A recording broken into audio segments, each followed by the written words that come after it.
Assalamualaikum warahmatullahi wabarakatuh. Al-Fatihah.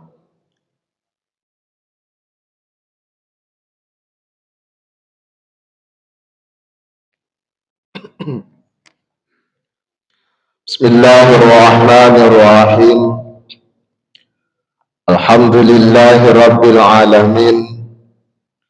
Allahumma salli wa sallim wa barik ala sayyidina maulana Muhammadin wa sahhil wa yassir ma ta'assara bi rahmatika ya arhamar rahimin. Qala rabbi syrah li sadri wa yassir li amri wahlul 'uqdatam min lisani yafqahu qawli. Qalu subhanaka la ilma lana illa ma 'allamtana innaka antal alimul hakim. Shadaqallahu azim. Bapak-bapak, ibu-ibu, jamaah rahimakumullah. Alhamdulillah malam ini kita bisa melanjutkan kajian hadis ahkam. Hadis-hadis sahih Al-Bukhari, sahih Muslim, al-muta'alliqah bi ahkamil ibadah, yang berhubungan amal ibadah dan wal muamalah dan muamalah. Alhamdulillah sehat semua Pak ya. Alhamdulillah. Ini yang bagian depan sana itu sehat sedaya nggih. Kok belum jawab nopo Pak? Iku luwe atau mangkal atau ngantuk ya apa ditakoki belum jawab. Jangan nggih, alhamdulillah. Hadis sahih Muslim. Riwayat Imam Muslim nomor 597 dari sahabat Abu Hurairah radhiyallahu anhu. Saya sering menyampaikan Abu Hurairah itu nama aslinya Abdullah bin Sakhar. Abdullah bin Sakhar. Abu Hurairah itu dalam satu versi dia masuk Islam 3 tahun sebelum wafatnya Rasulullah. Berarti ketinggalan jauh dari sahabat-sahabat yang lain yang masuk Islam sudah 20 tahun, 15 tahun, 10 tahun. Abu Hurairah baru masuk Islam. Yaitu 3 tahun sebelum wafatnya Rasulullah.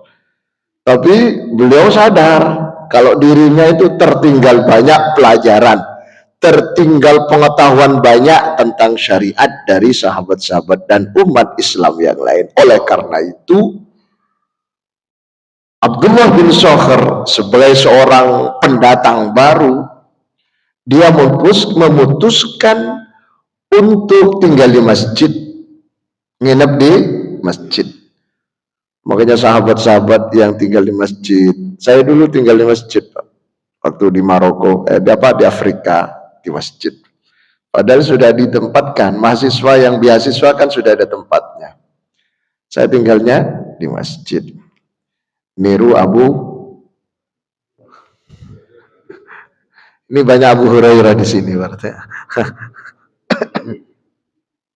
Abdullah bin Sakhar nginep di masjid tujuannya selain karena untuk memperdalam agama, biar selalu dekat dengan Rasulullah, dan ini kemudian disebut dengan ahlus suffah. Apa ahlus suffah itu? Kelompok orang-orang yang tinggal di emperan masjid. Emperan masjid itu maksudnya masjid itu memang ada khusus untuk istirahat, tidur di situ. Namanya emperan masjid suffah, yang kemudian menjadi cikal bakal istilah sufi, dan juga cikal bakal munculnya pondok pesantren. Jadi Abdullah bin Sakhar itu nyantri bersama sekitar 60 lebih orang sahabat yang nyantri di masjid itu, di Masjid Nabawi, santrinya Rasulullah. Tapi yang paling aktif itu 12 orang Pak, dari 60 sekian tuh yang paling aktif 12 orang. Salah satunya adalah Abdullah bin Sakhar. Jadi dulu itu walaupun Islam belum datang, sebelum Rasulullah diutus, nama orang itu namanya bagus-bagus, Abdullah, Abdurrahman. Saya nama badan. Ini Abdullah bin Soher ikut ngaji di hadapan Rasulullah.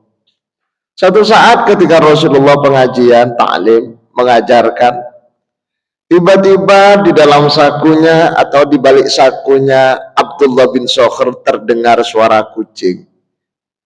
Ya apa bang? Apa jadi? Kucing ya apa? Ah, Rasulullah tanya, ada apa itu? Apa itu? Kula Rasulullah, apa? Kucing. Takno, sekeluarkan pak. Ternyata keluar kucing kecil. Rasulullah tanya, Mas, kalau bahasa sekarang, apa? Ini uhibbuha. Kula niki senang kucing Rasulullah. Oh, lek ngono awakmu bapake kucing. Karena kucing cilik Hurairah, kucing besar Hiratun, kucing cilik Hurairah. Kebetulan Abdullah bin Soher gawa kucing cilik, maka Abdullah bin Soher dikenal dengan sebutan bapake kucing cilik. Nah, sejak detik itu Abdullah bin Soher lebih populer, lebih familiar dengan panggilan Abu Hurairah karena senang kucing. Lek jenengan senang manuk, manuk itu bahasa Arabnya toir, berarti jenengan Abu Toir. Lek jenengan senang fulus, berarti jenengan Abul Fulus. Lek jenengan seneng janda, Abu yang Jakarta itu pun. Abu Hurairah niku Pak termasuk sahabat Nabi yang pintar. Dan hobinya apa Pak Abu Hurairah? Tak kandani iki. Aja ngomong-ngomong, mumpung gak ono wong iki. Abu Hurairah niku sahabat Nabi, cerdasnya itu karena hobi menghafal. Apa yang disampaikan Rasulullah dihafal. Nabi ceramah tentang apa dihafal. Nabi mengajarkan doa apa dihafal. Nabi sholat pikiran apa dihafal. Sehingga di sini hafalan kabeh. Rasulullah sedo wafat walaupun hanya nututi 3 tahun, sininya itu hafalan kabeh. Nah sampai sekarang orang yang berkarakter ngapalkan tuh banyak di pondok-pondok santren salaf itu Pak. Ada yang seneng ngapal nganggur ngapal Quran. Wes hatam 30 juz 30 apa 30 juz? 30 juz hatam. Pindah ke hadis, ngapal hadis. Nanti yang lain Aqidatul Awam, dari pendek yang kecil tipis-tipis. Wal malakul ladzi bila abi wa la akla la syurba wa la nauma la tafsilu asyrimin humu jibrilu mikalu israfilu izrailu. Terus mungkar nakiru wa raqibu wa tada atidu maliku warid wa notada. Itu Aqidatul Awam. Atau nanti lari ke ilmu alat. Maksud thubutuha fil ibtidaqadil tuzim kahfiha fi darjiha ma'al kalim. Ilmu alat nahu sorob tuh Pak. Pindah ke akhlak taklim. Anil mar'i la tas'al wa abshir qarinahu fa inna qarinam bil muqarini yaqtadi wa in kana dha syarrin fajannibu sur'atan wa in kana dha khairin faqarin tahta di talimul mutalim. Wong lu pengen ngerti wong ku apik atau ora, gak perlu lihat track recordnya, gak perlu lihat CV-nya, kurikulum vitae-nya, gak perlu lihat daftar riwayat hidupnya, gak perlu. Cukup dilihat iku wong koncoi sopo. Lek koncoi ustad mambu ustad, koncoi yai mambu, lek koncoi wong masjidan mambu masjid. Lek koncoan karo wong rokokan mambu. Betul. Kula nate cerita. Dereng teng griya kula nu kuatah santri. Salah setunggal ustad sing ngajar teng griya kula niku punya teman datang. Temannya datang minta antar ke Royal Plaza.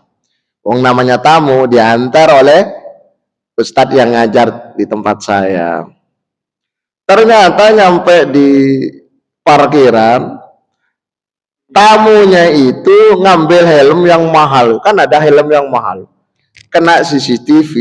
Oh, ditangkap, digebui, ajur, Pak. Siapa sing ajur? Loro, Pak.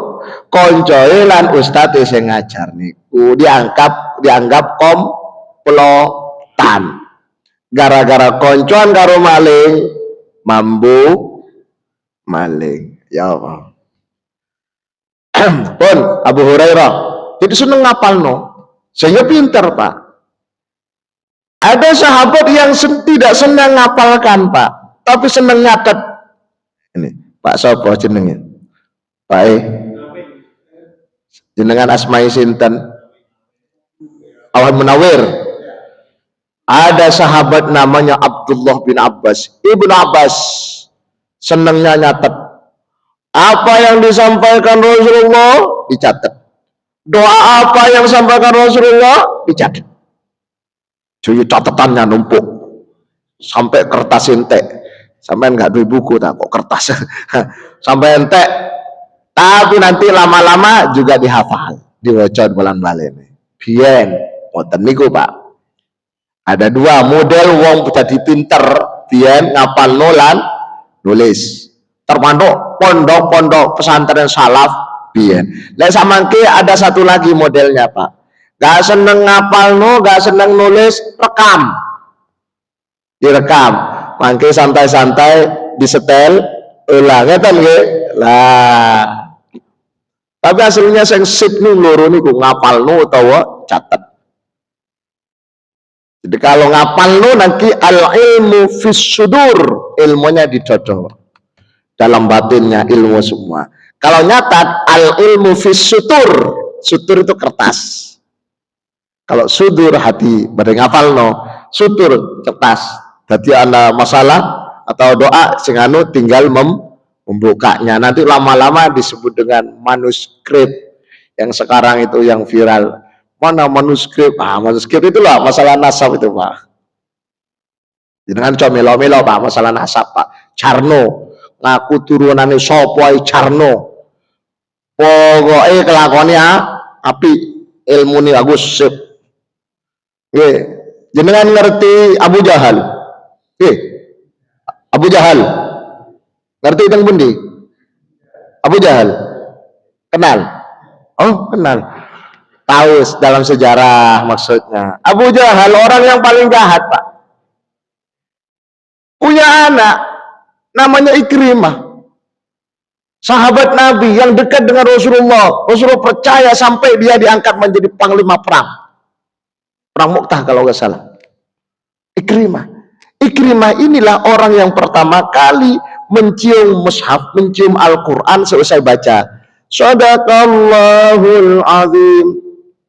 Nah, dicium Pak, dicium. Kan ada biasa ya, nggih Pak, nggih nggih ingat Yasin, saudara. Nah, itu sunnah hukumnya. Sebagian orang mohon maaf mengatakan tidak ada dalilnya, nggak boleh cium Quran, nggak ada dalilnya, maka hukumnya bid'ah. Kalau bid'ah haram, lek haram nerok. Nah, dalilnya itu orang pertama kali mencium mushaf dan disetujui oleh sahabat-sahabatnya Ikrimah, anaknya Abu Jahal. Sunnah. Dan ulama salaf sepakat. Contoh di dalam kitab Dzul Itqan fi Ulumil Quran karya Syekh Jalaluddin As-Suyuti. Seorang ulama besar yang wafat di Kairo Pak. Makamnya ada di dekatnya Al-Azhar. Kok tahu? Dan saya kan pernah kuliah di situ. Jalaluddin itu ada dua Pak, Jalaluddin As-Suyuti ala Jalaluddin Al-Mahalli yang ngarang kitab tafsir Jalalain. Tafsir Jalalain itu dikarang oleh guru dengan murid, sama-sama bernama Jalaluddin. Gurunya bernama Jalaluddin As-Suyuti menafsirkan Al-Quran dari Alif Lam Mim sampai surat Bani Israel, Al-Isra. Bani Israel, juz 15 Pak. Selesai, gurunya yang bernama Jalaluddin As-Suyuti seto Pak, wafat. Karena wafat, kemudian murid kesayangannya, murid yang paling cerdas, santri yang alim bernama Jalaluddin Al-Mahalli melanjutkan tafsirnya gurunya yang sampai 15 juz itu. Juz 16 sampai juz 30 sampai An-Nas. Kemudian plus Al-Fatihah. Karena Al-Fatihah oleh gurunya belum ditafsirkan. Sehingga panjenengan kalau baca tafsir Jalalain, Al-Fatihah itu tafsirnya ada di belakang. Berbeda dengan tafsir-tafsir yang lain. Jangan buka tafsir-tafsir itu, ada tafsir di situ. Mesti tafsiran Al-Quran diawali dengan surat Al-Fatihah, kecuali tafsir Jalalain. Al-Fatihahnya setelah An-Nas taruh belakang. Kenapa? Biar tidak bercampur antara tafsiran gurunya Jalaluddin As-Suyuti yang sudah meninggal dengan tafsiran muridnya Jalaluddin Al-Mahalli yang meneruskan. Makanya tafsirnya disebut dengan Jalalain. Jalal bukan Jalil.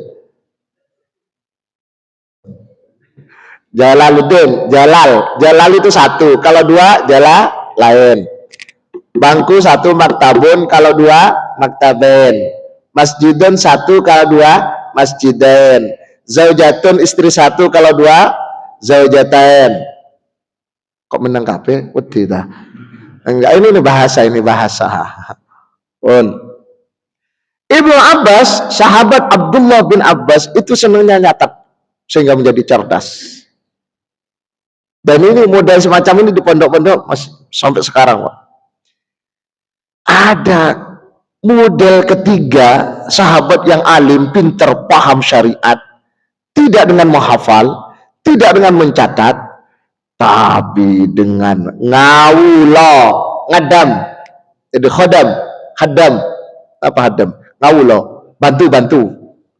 Siapa itu? Contohnya Anas bin Malik. Anas bin Malik itu oleh ibundanya yang bernama Khuwaisirah dibawa ke rumahnya Rasulullah. Memang untuk diperbantukan. Gak apa-apa Rasulullah, terserah. Akhirnya Anas bin Malik itu diangkat menjadi anak Rasulullah, anak angkat. Tugasnya ya bantu-bantu Rasulullah. Rasulullah ketika naik kemana sandalnya ditaruh, oleh Anas bin Malik diamankan, ditata. Maka jangan heran kalau panjenengan sedaya lihat ada santri ketika kiainya naik sandalnya diperbaiki di pondok-pondok itu. Itu aslinya sunnah, Pak. Mengamankan sandalnya guru, kiai, ustadz. Itu di pondok-pondok biasa. Nanti kiainya turun, sandalnya dikembalikan. Kalau di kota sama. Saya naik ke masjid, sandal saya diamankan. Saya pulang, nggak ada, Pak. Apa itu? Hilang. Tahun kemarin, Ramadan kemarin, ganti 3 kali, keempatnya aman, nggak hilang karena sudah malam riyoyo. Mungkin itu mau ngamalkan tapi separuh, baca hadisnya nggak tuntas, Pak. Pokoknya mengamankan, nggak dibalik, no. Alhamdulillah.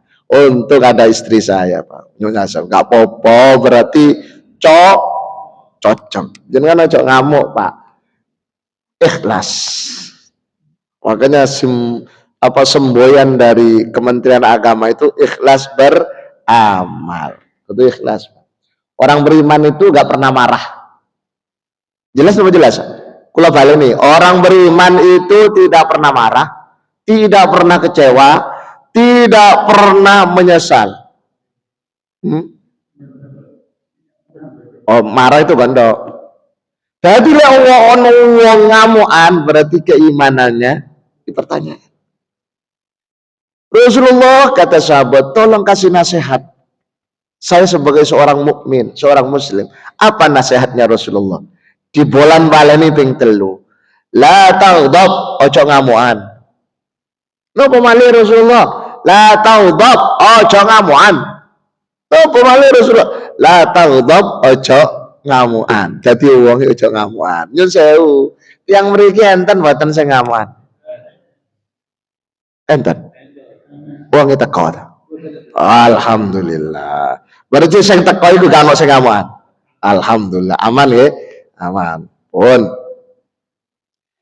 Jadi Anas bin Malik niku Pak begitu. Suatu saat Rasulullah qadil hajah, buang hajat. Kemudian nggak ada air. Dalam Islam orang yang buang hajat nggak ada air kan disuruh ganti istinja dengan batu. Batu belum ada tisu. Kalau sekarang tisu Pak. Tapi nyuwun sewu, tidak semua tisu boleh dijadikan istinja Pak. Tisu yang kasar itu loh, bukan tisu yang tipis-tipis. Kalau tisu tipis-tipis itu lengket Pak, nggak boleh. Termasuk tisu basah nggak boleh Pak. Saya lihat, saya baru kemarin beberapa hari yang lalu saya tugas di beberapa negara Pak. Ke Mesir, Maroko kemarin, terus terakhir ke Mekah. Baru 4 hari yang lalu saya balik. Saya lihat di pesawat itu baik orang Indonesia ataupun orang Singapura, Malaysia ke kamar mandi itu bawa tisu basah. Itu gak boleh Pak.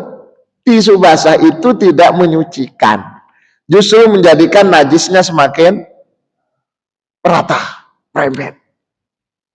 Wong di dalam pesawat itu sudah ada tisu model 2, ada yang gulung, ada yang cabut.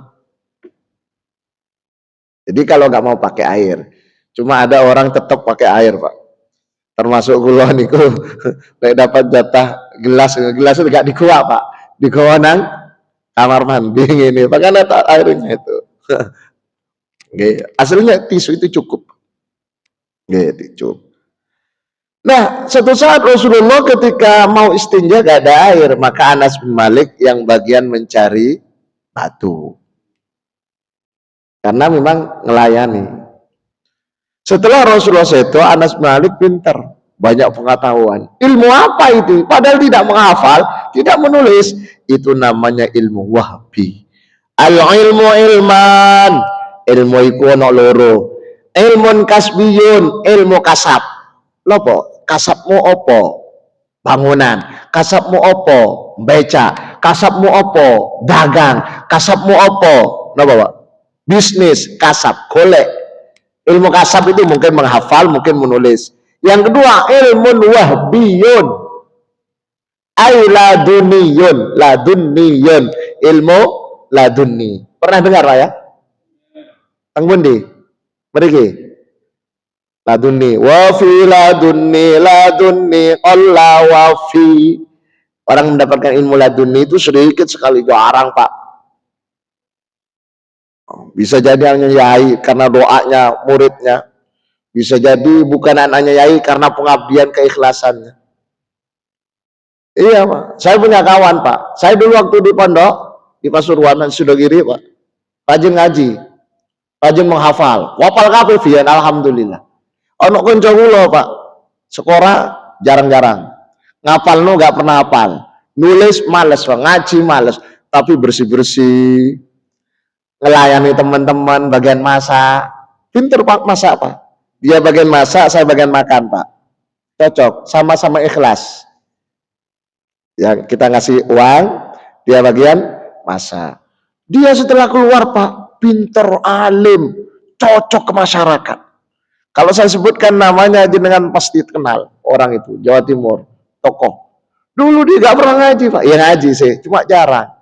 Tapi karena ngawulo, bantu-bantu ikhlas, oleh Allah diberi ilmu wahbi, ilmu laduni. Nggih, tapi jarang itu. Pun wa an Abi Hurairah radhiyallahu an, lan saking sahabat Abu Hurairah radhiyallahu an Rasulillah, saking Rasulullah sallallahu alaihi wasallam.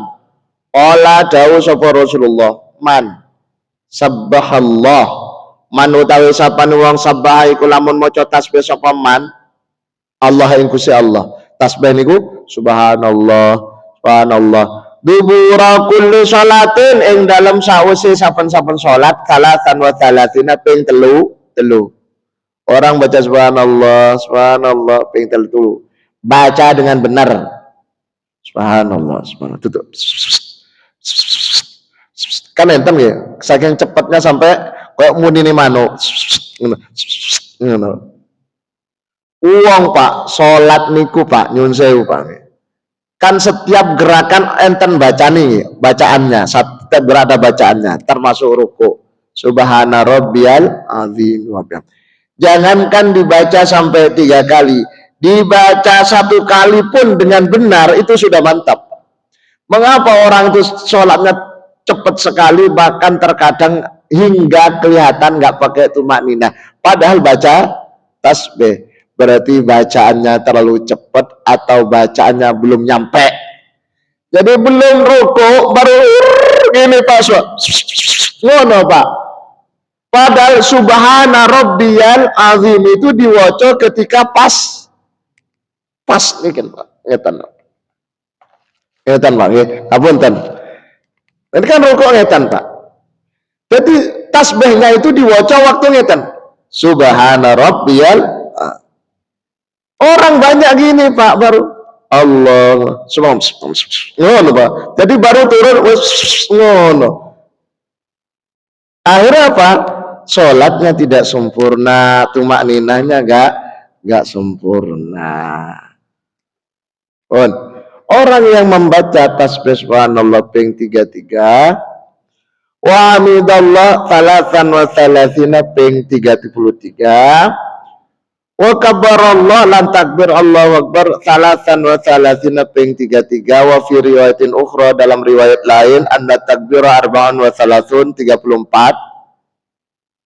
fatil katis on watis ona total kalau 33 semuanya 99 wa qala tamamal mi'ati disempurnakan menjadi 100 dengan membaca la ilaha illallah wahdahu la syarikalah lahul mulku wa lahul hamdu yuhyi wa yumiitu wa ala kulli syai'in qadir. Apa jaminannya dari Rasulullah Pak? Ufirat khotoyahu, maka semua dosanya dimaafkan oleh Allah. Orang yang baca, tapi istiqomah. Semua dosanya dimaafkan oleh Allah walau kadat mithla zabadil bahri, walaupun sebanyak buih di lautan. Artinya itu bahasa kiasan, sebesar apapun dosa panjenengan, sebanyak apapun dosanya seseorang, kalau istiqomah wiritan sederhana, subhanallah, alhamdulillah, Allahu akbar, masing-masing 33, jaminannya itu dosa ente. Jangan dosa akeh nggih. Nggih, niki dosa akeh kabeh. Kula dosa akeh. Apa jale? Banyak. Tapi dengan membaca ini istiqomah habis semua. Ini versi hadis ini Pak. Dalam riwayat lain sama, hadis Sahih Muslim. Ada penjelasan lain. Dulu di masa Rasulullah itu banyak orang kayak semacam nuntut, atau kalau bahasa sekarangnya demonstrasi. Untuk nuntut apa Pak? Nuntut ganjaran. Untuk nuntut materi.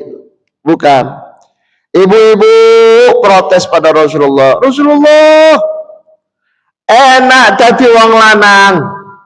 Wong lanang iku iso oleh ganjaran perang karena ikut perang. Lek mati oleh ganjaran mati syahid. Wedok gak iso. Perempuan gak perang Pak, kecuali tim medis, dokter boleh ikut perang. Atau tukang juru masak. Lah, tapi kalau gak punya keahlian, gak bisa masak, gak bisa dokter, di rumah Pak. Akhirnya mereka jurah, saya nak wong lanang Rasulullah, ganjaran wake, metu gak usah izin ini, enak pokoknya di lanang. Rasulullah bilang, ini bahasa kesimpulannya, ibu-ibu itu bisa dapat pahalanya perang, bisa pahalanya syahid dengan cara patuh terhadap suami. Nah, sampai muncul ada kisah seorang sahabat manten anyar Pak.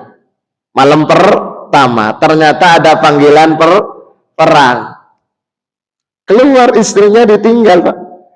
Istrinya ditinggal. Coba orang Surabaya malam pertama durung lopo-lopo ana panggilan paling ngomong gak ono. Akhir apa? Orang di dalam yang di luar ngomong jare ini suruh ngomong gak ono, jare ini suruh ngomong gak ono, padahal wong ono, Pak. Seruat, Pak. Zaman Rasulullah ada panggilan perang, yes, mantap, Pak. Bahkan kalau gak ono perang, takut kapan perang Rasulullah, saking besarnya pahalanya perang. Yang cerita tadi yang mantenanyar apa panggilan perang, ikut perang, Pak, padahal belum lopo-lopo sampai gugur di medan perang. Iya, dan istrinya itu dijamin masuk surga karena patuh pada suami. Dalam cerita lain ada suami istri yang suaminya ikut perang dan ngomong sama istrinya, dek apa mah? Dek, dek. Aslinya nggak apa-apa, dek, ma, mama boleh, ya, ibu boleh, Dinda boleh, mami juga boleh, nggak apa-apa, ya. Jadi, dek, awakmu gak oleh metu, aku tak melok perang, apapun kejadiannya. Akhirnya singkatnya Pak, suaminya ikut perang. Besoknya ini istrinya disusul karena ibunya sakit parah. Apa jawaban istrinya? Mohon maaf, saya belum dapat izin suami. Gak jadi, Pak. Salam sama ibu saya, mudah-mudahan tetap sehat, panjang umur, semangat. Besoknya ibunya sekarat, disusul lagi, Mbak Yu, ibumu wis kate mati. Coba po mulai sebentar, mohon maaf, suami belum pulang, belum dapat izin. Sekarat ibunya lo gak gelem metu, Pak, karena gak dapat izin. Hari ketiga susulan lagi, sudah mati, Pak, ibunya sudah meninggal, mau dikubur. Mulai po ben iso ningali ibu sebelum dikubur. Mohon maaf, sepuroni aku gak oleh izin. Karena surganya istri itu ada di suami, Pak. Mudah-mudahan ibu-ibu mendengar ini. Surganya istri itu ada di suami. Saelek-elek bojo lanang, sak dosa-dosa bojo lanang, lek wong wedok manut patuh pada suami, surga. Man sholat khamsaha, wong wedok sing sholat cukup 5 waktu. Wa shamat syahraha, poso cukup Ramadan, enggak pakai poso-poso yang lain. Wa hafizat farjaha, menjaga kehormatannya. Wa ata'at zaujaha, patuh pada suami. Fadkhulil jannata, masuklah ke dalam surga min ayyi abwabin syi'ti, dari pintu mana saja. Suruh milih, istimewa. Iku wong wedok surga wong lanang. Lek wong lanang surgae apa? Ibu. Wong wedok berarti ibu. Makanya panjenengan mumpung duwe wong tua wedok, jenengan ramoten jaluk ritonya. Nggih. Ridhonya ibu itu berlaku untuk semua orang, Pak, apapun agamanya. Contoh, ada seorang ulama besar sampai sekarang masih hidup dan sehat. Namanya Syekh Abdurrahman As-Sudaisi. Sudes. Oh. Dia anak dari seorang guru agama di SD. Guru SD, ibunya. Ketika ada pertemuan guru-guru,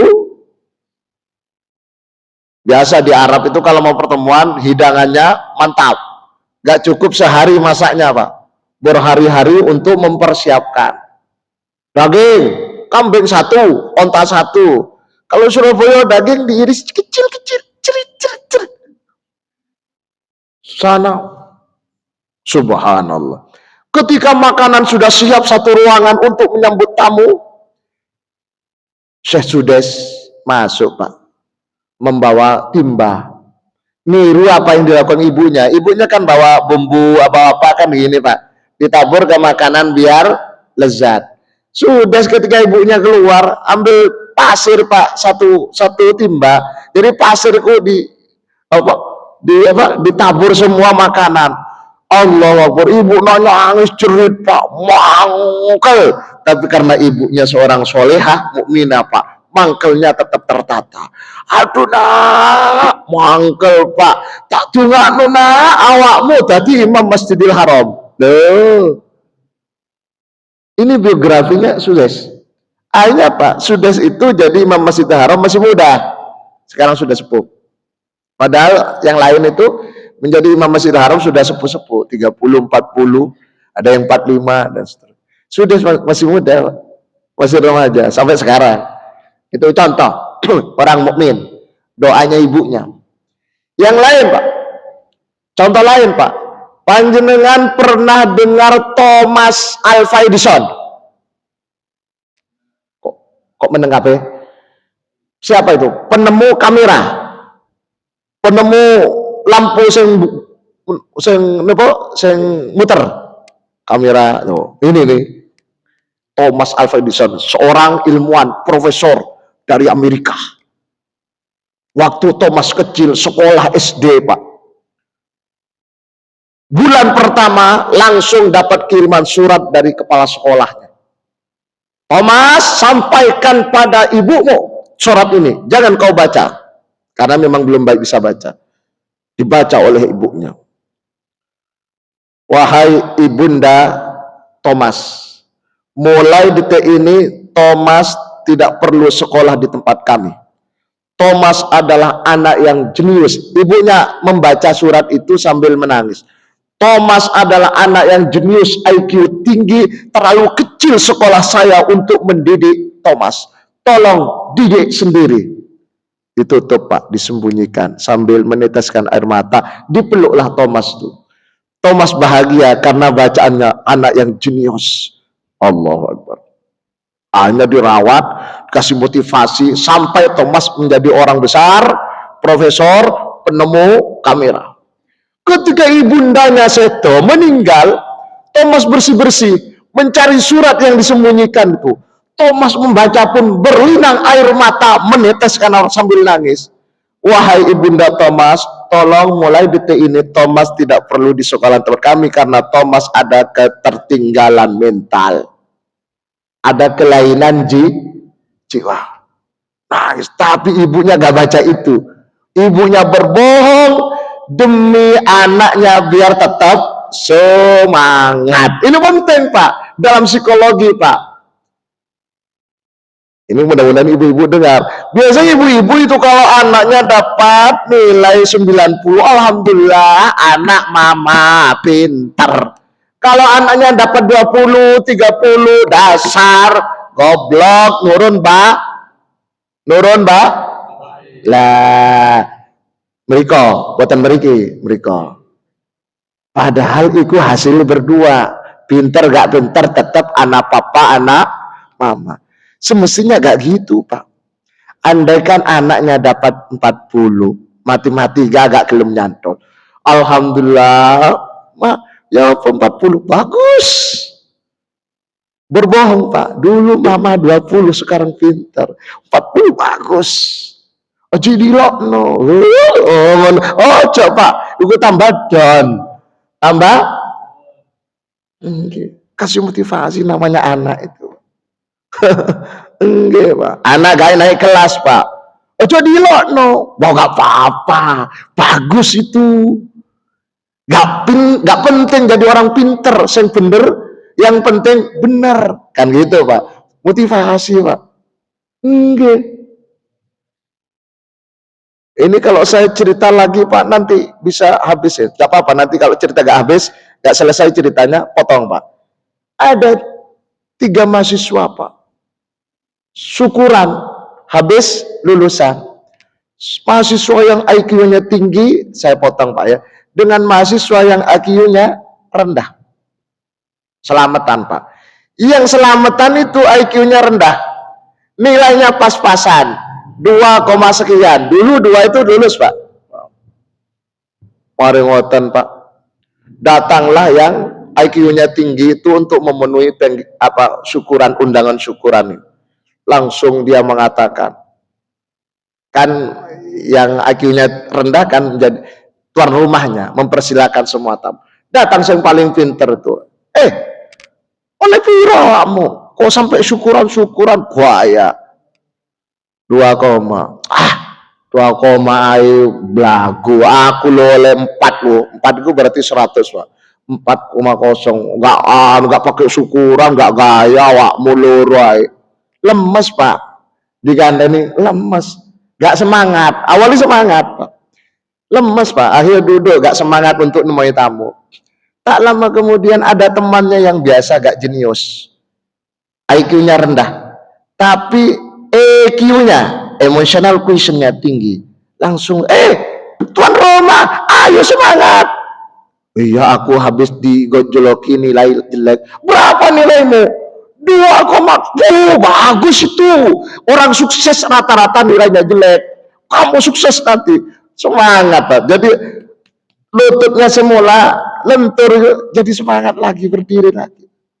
Itu contoh bahwa motivasi terhadap orang yang down itu penting untuk memberikan gairah. Makanya Rasulullah itu ketika menemukan sahabat-sahabat yang melakukan kesalahan, gak langsung menyalahkan. Rasulullah ketika di Masjid Nabawi, ada seorang Badui masuk masjid, kenceng di masjid Pak. Umar bin Khattab dan yang wah iki kurang ajar ya, mau dikaplang Pak. Apa kata lu? Jangan, biarkan, tuntaskan dulu. Maknanya apa? 1, dia kalau dimarahi nanti motong nggak gelem ke masjid, wong jenenge orang awam. 1. Yang kedua, kalau dimarahi belum tuntas, dia mesti pipisnya jembret, nanti najis semua. Makanya panjenengan kalau ningali kucing di masjid, ojo jangan jarno ben tuntas. Tapi nyun sewu, jenengan lek ningalin perkara najis di masjid, ojo ngenteni tukang ngepel. Jenengan harus itu bersihkan. Wong terkadang boten lek ono najis mesti manggil, mana mas itu bagian ngepelku, mana bapak, Dul, ayo ke sini, iki lo najis kabeh. Lo, masjid itu milik umat Islam, milik kabeh. Lek ono sing gak bener, gak beres, ojo ngenteni wong. Kecuali ancen wonge ono. Misal sidul misalkan sini, bagian bersih, Mas tolong Mas bersihin. Ada orangnya, tapi lek ono wonge teng pundi, ojo ngenteni wong. Lek wonge gak teko-teko berarti lah itu Pak. Jenengan ningali Quran jatuh di bawah. Orang yang nggak punya wudhu kan nggak boleh pegang Quran. Jenengan nggak punya wudhu, tapi melihat Al-Quran jatuh. Pertanyaannya, saya ambil wudhu atau langsung Pak? Langsung. Demi kehormatan Quran. Saya ngeten wudhu, ternyata wudhu antri. Mari antri kerannya gak metu Pak. Lah ya apa? Selamatkan dulu, alias apa istilahnya, muliakan Al-Quran. Makanya jenengan lek yasinan kan baca yasin ojo dele nisor, yasin niku ojo dele nisor. Mboten mriki nggih kasih napa bangku utawa bantal minimal lek gak ono bangku bantal jenengan taruh mriki, ojo dele nisor. Wong terkadang nyun sewu Pak, yasin niku taruh mriki ngeten Pak. Koyok rokok, lek rokok nisor gak apa-apa. Ya sintar ngeten, gak oleh Pak. Itu merusak hajku hurmatil Quran, merusak kehormatan Al-Quran. Makanya jenengan lek nulis undangan, lek sakit, ojo ditulis Bismillahirrahmanirrahim. Arab nih Pak, kuatir undangan ini diguan nang sampah, kena injak dan seterusnya. Katanya aku suruh pakai bismillah. Bismillahnya cukup diucapkan. Waktu ngetik, loh. Tadi bismillah tidak perlu ditulis, cukup diucap Bismillahirrahmanirrahim kepada yang terhormat ditulis. Untuk apa? Antisipasi khawatir wong sing nrimu undangan niku gak ngerti masalah ini. Khawatir nanti bismillahnya dibuang di sampah atau kena tembelek, atau ada orang gak ngerti ada tembelek diambilkan kertas dibuat musik-musik tembelek, padahal itu bismillah itu Pak. Isa pun mboten mawon tak dunganu kabeh sehat walafiat. Panjang umur, ibadah semakin istiqomah. Al-Fatihah.